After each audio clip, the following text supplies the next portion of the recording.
నుదుటన చెదిరిన కుంకుమ ఈ జన్మకు మెరిసేనా?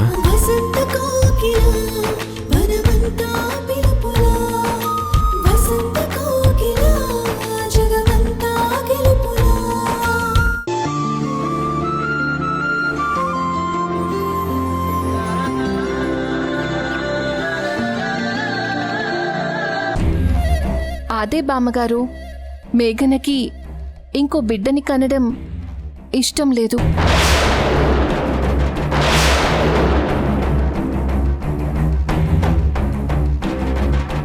ఆస్తి మొత్తం తన పిల్లలకే రావాలి అనుకుంది.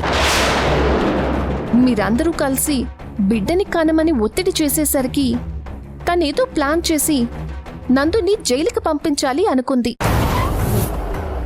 నందుని జైలుకు పంపించి తనకి లైఫ్ లేకుండా చేస్తే ఆ తర్వాత తన చెప్పు చేతిలో ఉంటాడు అనుకుంది. అది కూడా ఆ రౌడీ చెప్తేనే నాకు తెలిసింది బామ్మగారు. దానికోసమే నందుని హోటల్ నుంచి మత్తెచ్చి ఎవరికీ తెలియకుండా తను రైడ్ చేస్తున్న హోటల్ దగ్గరికి వచ్చేలా చేసింది. అక్కడ అంత చేసినందుకే ఆ రౌడీకి డబ్బు ఇచ్చింది. ఆ తర్వాత చెక్కు కూడా ఇచ్చిందంట. ఏదో నాకు తెలిసిన విషయం చెప్పాను. అది కూడా మీరు బాధపడుతున్నారనే చెప్పాను. చెప్పానా? ఇలాంటిదేదో ఖచ్చితంగా చేసే ఉంటుంది. ఇదంతా దాని పని అని చెప్పానా? ఇప్పుడే దాని సంగతి తెలుస్తాను. అత్తయ్య వద్దు వద్దు, ఇప్పుడు మీరేమీ అనొద్దు. ఏదన్నా మాట్లాడాలి అంటే నందునే మాట్లాడాలి. ఇప్పుడు వాడు మత్తులో ఉన్నాడు. రేపు ఉదయం వాడికి పూర్తిగా మత్తుది లేక వాడితో నేను మాట్లాడతాను. వాడే నిర్ణయం తీసుకుంటాడు, వాడినే తీసుకొనియండి. ఇది కదా నాకు కావాల్సింది. రేపు తెల్లారేసరికి మేఘన బతుకు తెల్లారిపోతుంది.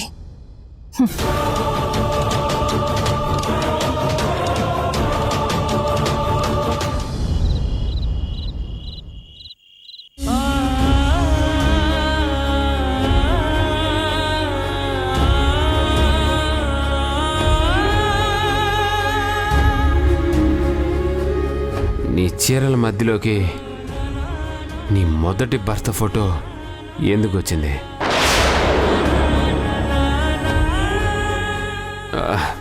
ప్లీజ్ ప్లీజ్ మేఘన, నన్ను వదిలేసి, నన్ను ఒంటరిగా వదిలేసి వెళ్ళిపో ప్లీజ్.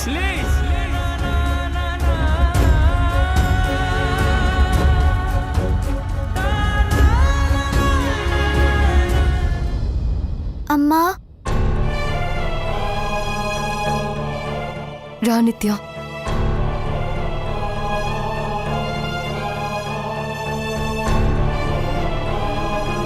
ఏంటమ్మా, నువ్వు ఇంకా నిద్రపోలేదా? నిద్ర రావడం లేదమ్మా. నువ్వు కూడా పడుకోలేదే? నిత్య, జరిగినవేవి నువ్వు మనసులో పెట్టుకోకు. నువ్వు చిన్నపిల్లవి. ఇలాంటి విషయాల్లో తలదూర్చకుండా ఉండడం మంచిది. అమ్ముందిగా, అమ్మ చూసుకుంటుంది. అమ్మా, ఈ గొడవలన్నీ నా వల్లే వచ్చాయి కదా? నీ వల్ల? నువ్వేం చేసావు? ఆ రోజు నాన్న ఫోటో దాచడం వల్లే కదా నీకింత చెడ్డ పేరొచ్చింది. ఆ రోజు ఎందుకో నాన్న ఫోటో చూడాలనిపించిందమ్మా, అందుకే తీసా. అది నేను బుక్లో దాచుకున్నాను, కానీ అది నీ చీరల్లోకి ఎలా వచ్చిందో నాకు తెలీదు. పోనీ అమ్మా, వదిలే, అయిపోయింది కదా. అయినా మీ నాన్న ఫోటో నువ్వు చూసుకోవడంలో తప్పులేదు. అయినా మీ నాన్న అనవసరంగా ఏవేవో ఆలోచించి నీ మనసుని పాడు చేసుకోకు, వదిలే. అమ్మా, అందరూ కలిసి నిన్ను తిడుతూ కోప్పడుతూ ఉంటే నాకు చాలా బాధేసింది. మా అమ్మని ఎందుకు అలా అంటారని అందరి మీద పోట్లాడాలనిపించింది. తప్పమ్మా, ఎప్పుడూ అలా ఆలోచించుకు. నీకు అలాంటి ఆలోచన రావడమే తప్పు. ఇప్పుడు చెప్తున్నాను, ఈ ఇంట్లో నన్ను ఎవరేమన్నా సరే, నువ్వు మాత్రం ఎవరిని ఏమీ అనడానికి వీల్లేదు. ఏ సమస్య వచ్చినా, ఎవరేం మాట్లాడినా అంతా నేను చూసుకుంటాను. కానీ ఎవరైనా నీ గురించి తప్పుగా మాట్లాడితే నాకు కోపం వస్తుంది, కొట్టాలనిపిస్తుంది. అదే తప్పు. ఏం జరిగినా నేను ఫేస్ చేస్తాను. ఎవరికైనా నేను సమాధానం చెప్తాను. నీ పని కేవలం చదువుకోవడం, ఆడుకోవడం, తమ్ముడితో ఎంజాయ్ చేయడం, అంతే. అంతకు మించి ఇంకేమీ మాట్లాడనని నాకు మాటివ్వు. అమ్మ మాట వింటావు కదూ? వింటానమ్మా. మా మంచి నిత్యం.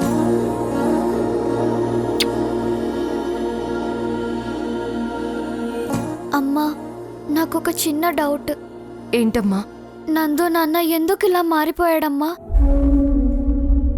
ఇది వరకు ఎంత జాలీగా నవ్వుతూ నవ్విస్తూ ఉండేవాడు, కానీ ఇప్పుడు చూస్తే ఎప్పుడూ సీరియస్గా ఉంటున్నాడు. అసలు నువ్వు వెళ్ళే చోటికి నాన్న ఎలా వచ్చాడు? అక్కడికి నాన్నని ఎవరు తీసుకొచ్చారు? ఎందుకు అందరూ నువ్వే కావాలని చేశావంటున్నారు?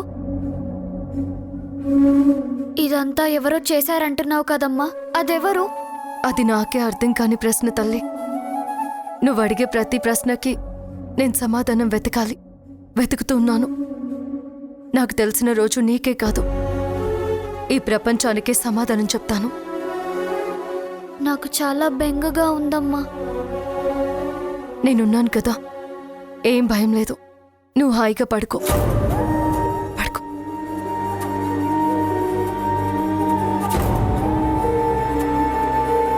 ప్రతి రాత్రి కాళరాత్రిలాగే ఉంది. ప్రతి పగలు ఒక పరీక్షలా సాగిపోతుంది. రేపు తెల్లవారితే ఏ సమస్యను ఎదుర్కోవాల్సి వస్తుందో ఏంటో.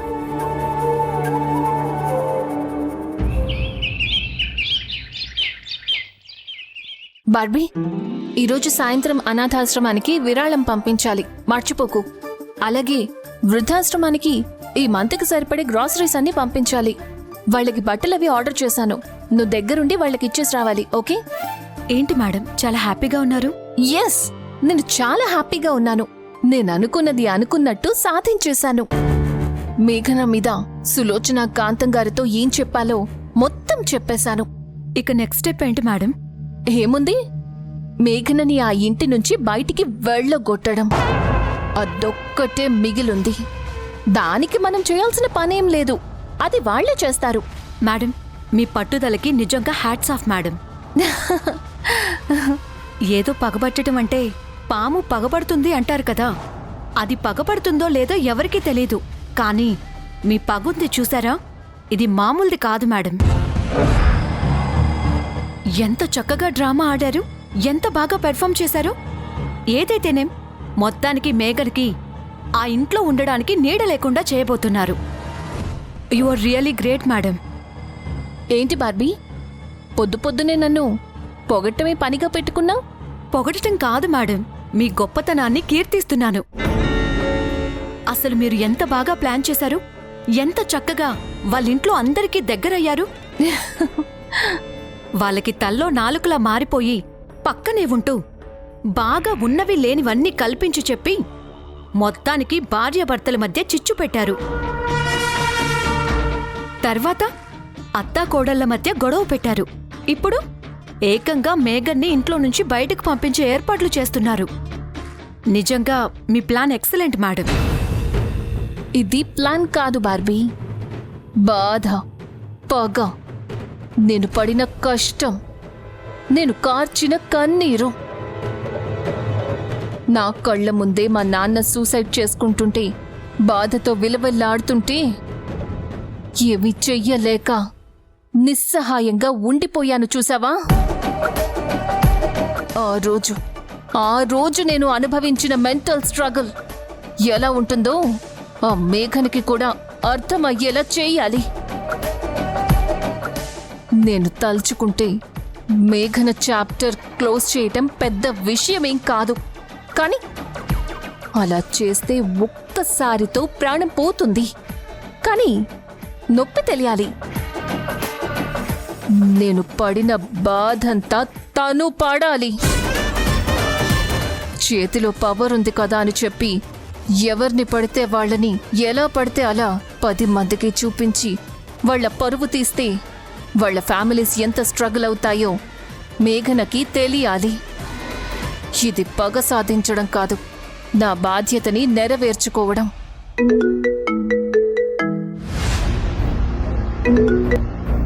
హలో, చెప్పండి లాయర్ గారు. మేడం, మీరు అనుకున్నట్టుగానే అంతా రెడీ చేశాను మేడం. మీరు రెడీ అంటే ఇక నేను బయలుదేరుతాను. నోను, ఇప్పుడు కాదు. సరిగ్గా 10:51 ఆ ఇంట్లో మీ ఎంట్రీ ఉండాలి. ఓకే? అలాగే మేడం. మళ్ళీ చెప్తున్నాను, గుర్తు పెట్టుకోండి. 10:51. ముందు కానీ వెనక కానీ కాదు. All right? అలాగే మేడం. అదేంటి మేడం, కరెక్ట్గా 10:51 అని ఆ టైం చెప్తున్నారు? మంచి పనులకి మనం ఎలాగైతే ముహూర్తం పెడతామో మనం చేసే చెడ్డ పనులకు కూడా అలాగే ముహూర్తం పెట్టాలి. నా పాయింట్ ఆఫ్ వ్యూలో అది మంచి పని, వాళ్ళ పాయింట్ ఆఫ్ వ్యూలో చెడ్డ పని. అందుకని ఆ లాయర్ ఎంట్రీ 10:51 డిసైడ్ చేశాను. అప్పుడే కదా మనం అనుకున్నది అక్కడ సక్సెస్ అవుతుంది.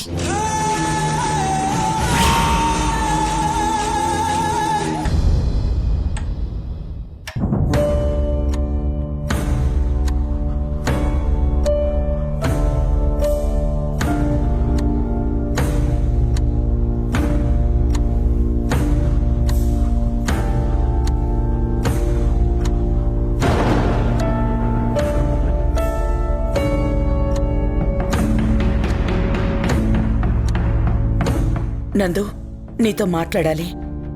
ఏంటమ్మా, మందు గురించేనా? అదైతే నన్ను అడగద్దు. ఇప్పుడు నేను మానుకుంటానని కూడా చెప్పలేను. నేనున్న పరిస్థితిలో నాకు మందు ఒక్కటే మనశ్శాంతి. నేను కాస్త కుదురు పడిన తర్వాత ఖచ్చితంగా ఆపుతాను. అప్పటి వరకు నన్నేం అడగద్దమ్మా. అలాగేరా, మేం దాని గురించి ఏమీ అడగం. నువ్వు కూడా మేం చెప్పేదానికి కాదు అని అనొద్దు. ఒరే నందు, ఆ మేఘనని ఇంట్లోంచి పంపించేద్దాంరా. ఏంటి బామ్మ, ఎందుకు మీరు ఇలా మాట్లాడుతున్నారు? నందు, ఇప్పుడు మేము తీసుకునే నిర్ణయం నీకు బాధ కలిగించొచ్చు, కానీ మా నిర్ణయంలో ఒక న్యాయం ఉంది. మేము నీకు సంబంధం చూసి పెళ్లి చేసుంటే ఏ రోజైతే నువ్వు జైలుకి వెళ్ళావో ఆ రోజే అమ్మాయిని బయటికి పంపించేసేదాన్ని. కానీ నువ్వు ఏరి కోరి పెళ్లి చేసుకున్నావు కాబట్టి నిర్ణయం నీకే వదిలేశాను. ఇంకా ఆ పిల్లని ఇంట్లో ఉంచుకోవడంలో అర్థం లేదురా. ఇటు నీకు మనశ్శాంతి లేదు, అటు ఆ అమ్మాయికి మన మీద గౌరవం లేదు. అలాంటప్పుడు ఆ అమ్మాయి ఇంట్లో ఉండడం దేనికిరా? పంపించేద్దాం. నానమ్మా, ఒరేయ్, నువ్వింకేం మాట్లాడకు. ఆ అమ్మాయి ఇంట్లో ఉండడానికి ఒక్క రీజన్ అయినా చెప్పు. అదే దాన్ని బయటికి పంపించడానికి నేను 100 రీజన్స్ చెప్తాను. ఈ ఇంటికొక వారసుడిని కనివ్వమని అడగడం కూడా తప్పేనా? దానికి ఆ అమ్మాయి ఇంత గొడవ చెయ్యాలా? అయినా ఇన్ని గొడవల తర్వాత మేఘన కూడా ఈ ఇంట్లో ఉండలేదు. మనం భరించలేము. రోజు గొడవలు పడుతూ ఎవరికి మనశ్శాంతి లేకుండా బ్రతకడం కంటే ఎవరి దారిన వాళ్ళు బ్రతకడం మంచిదేమోరా. అమ్మా, మీరు చెప్పినవన్నీ నిజాలు కావచ్చు. మేఘన చేసిన తప్పులు నా మనసుని బాధ పెట్టాయి. నేను కాదన్నా, కానీ తనని బయటికి పంపించడానికి ఎందుకో నా మనసు ఒప్పుకోవడం లేదమ్మా. ఎందుకంటే నేను మేఘన్ని ప్రేమించాను.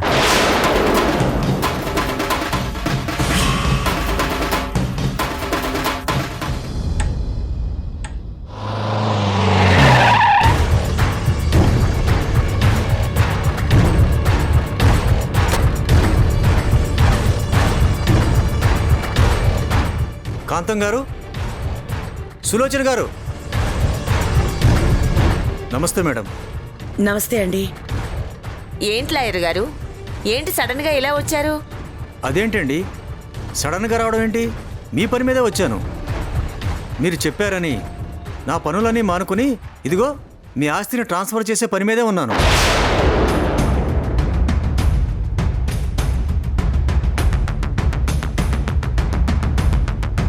ఆ మధ్యలో మీరు ఆస్తి ట్రాన్స్ఫర్ వద్దు ఆపమన్నారు కదా, మళ్ళీ ఉన్నట్టుండి ఇంత హడావిడిగా ఆస్తి ఎందుకు ట్రాన్స్ఫర్ చేయమన్నారో నాకు అర్థం కాలేదు.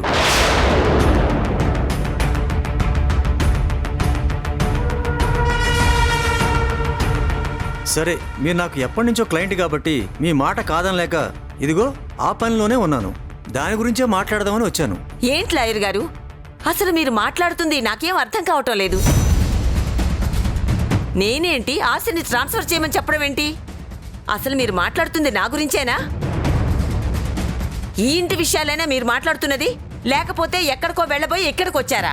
అదేంటండి అలా అంటారేంటి? మీ ఆస్తి మీరే కదా, మీ ఆస్తి అంతా ఇదిగో ఈ పిల్లల పేరున రాయమని చెప్పారు.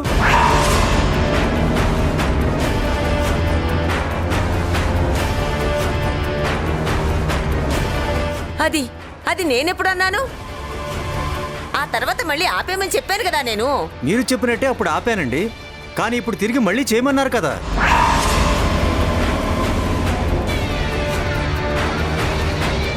నేనెప్పుడు చెప్పానయ్యా? ఏంటి సులోచన, ఇతను మాట్లాడేది నీకేమైనా అర్థం అవుతుందా? అసలు ఆస్తిని ట్రాన్స్ఫర్ చేయమని నేనెందుకు చెప్తాను? నీకు తెలుసు కదా, నువ్వు మాట్లాడు. బామ్మగారు, మీరు కాసేపు ఆగండి, టెన్షన్ పడకండి. నేను డీల్ చేస్తాను కదా, మీరు కామ్గా ఉండండి. లాయర్ గారు, ఇక్కడంతా కన్ఫ్యూజన్గా ఉందండి.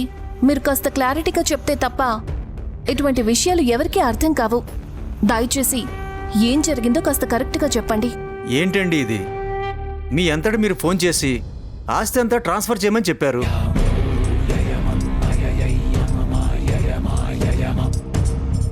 మీరు చెప్పారు కదా అని నేను సరే అన్నాను.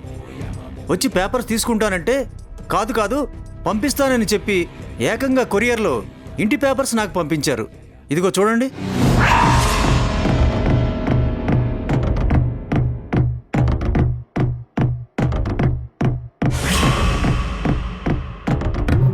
అయినా కొరియర్లో పేపర్స్ పంపిస్తే వెంటనే రిజిస్ట్రేషన్ అయిపోతుందా?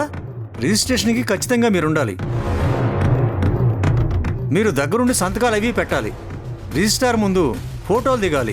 ఇంత ప్రాసెస్ ఉంది.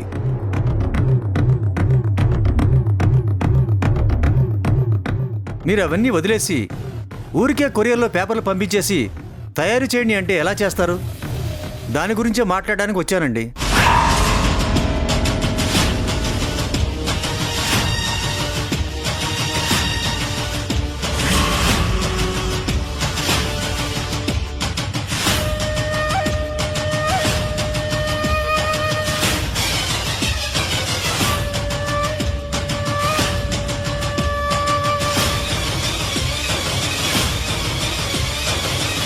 నందు, ఇది చూడు. ప్రాపర్టీ అంతా ట్రాన్స్ఫర్ చేయడానికి రెడీ చేసిన పేపర్స్ ఇవి.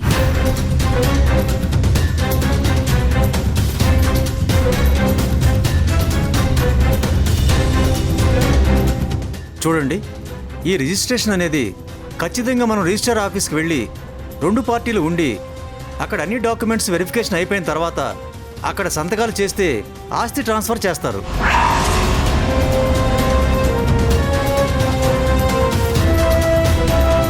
లేదు, మనం వెళ్ళలేని పక్షంలో మనం వేరే ఒక అర్జీ పెట్టుకుని రిజిస్ట్రార్ని ఇక్కడ పిలిపించుకుని మనం ఏదైనా చేసుకోవాలి.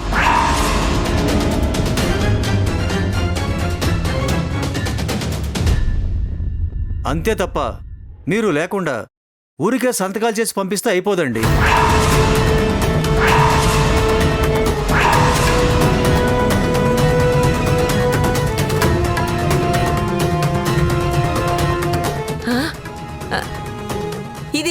ఇది నా సంతకం కాదు.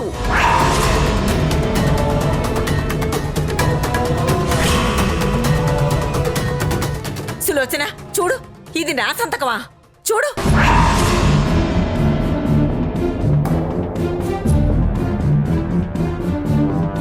ఏంటయ్యా లాయర్ ఇది?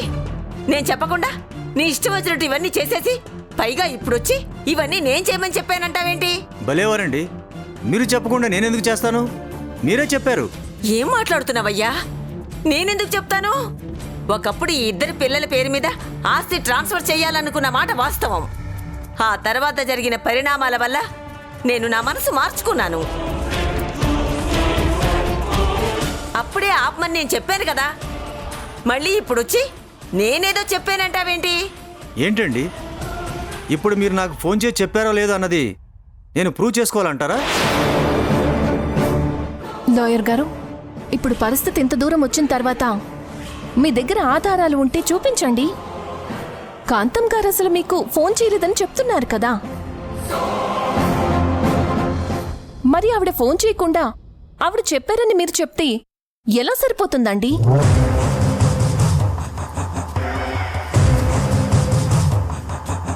అదే కోర్టులో కూడా ఒక నిజాన్ని నిరూపించాలంటే సాక్ష్యం కావాలని అడుగుతారు కదా. అంత ఇంపార్టెంట్ విషయం అయినప్పుడు మరి ఆవిడ ఫోన్ చేసినట్టుగా మీరు ప్రూవ్ చేయండి.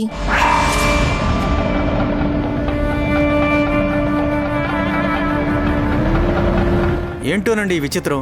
నేను లాయర్ని అయ్యుండి ఆఖరికి ముద్దాయిలాగా నన్ను నేను ప్రూవ్ చేసుకోవాల్సిన పరిస్థితి ఏర్పడింది. సరే, మీరు అన్నారు కాబట్టి ప్రూఫ్ చూపిస్తాను. లక్కీగా నాకు వచ్చే కాల్స్ అన్నీ రికార్డ్ అయి ఉంటాయి. నా కాల్స్ అన్నీ ఆటో రికార్డ్ అవుతాయి కాబట్టి ఆ రోజు కాంతం గారు ఫోన్ చేసింది రికార్డ్ అయింది. వినిపిస్తానుండండి. ఇదిగో లాయర్ గారు, నా పేరున ఉన్న ఆస్తి మొత్తాన్ని మేఘన పిల్లల పేరున ట్రాన్స్ఫర్ చేయించాలి. దానికి సంబంధించిన కాగితాలన్నిటి మీద నేను సంతకాలు చేసి మీకు కొరియర్లో పంపిస్తాను. అర్థమైందా?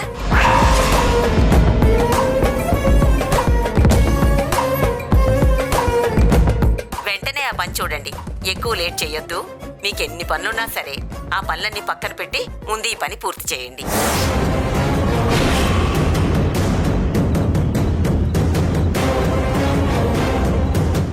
అది కాదండి, ఆస్తి మొత్తం ట్రాన్స్ఫర్ చేయించడం అంటే దానికి ఒక ప్రాసెస్ ఉందండి. ఇలా మీరు ఫోన్ చేసేసి పేపర్లు కొరియర్లో పంపిస్తారంటే కుదరదు. మీరు రిజిస్ట్రేషన్ ఆఫీస్కి రావాలి. ఇప్పుడు నాకు అవన్నీ తిరిగే ఓపిక లేదు. మీరేం చేస్తారో నాకు తెలీదు. మీరు అర్జెంటుగా ఆ ఆస్తి మొత్తం మేఘన పిల్లల పేరు మీద ట్రాన్స్ఫర్ చెయ్యాలి, అంతే. ముందు నేను చెప్పింది చేయండి చాలు.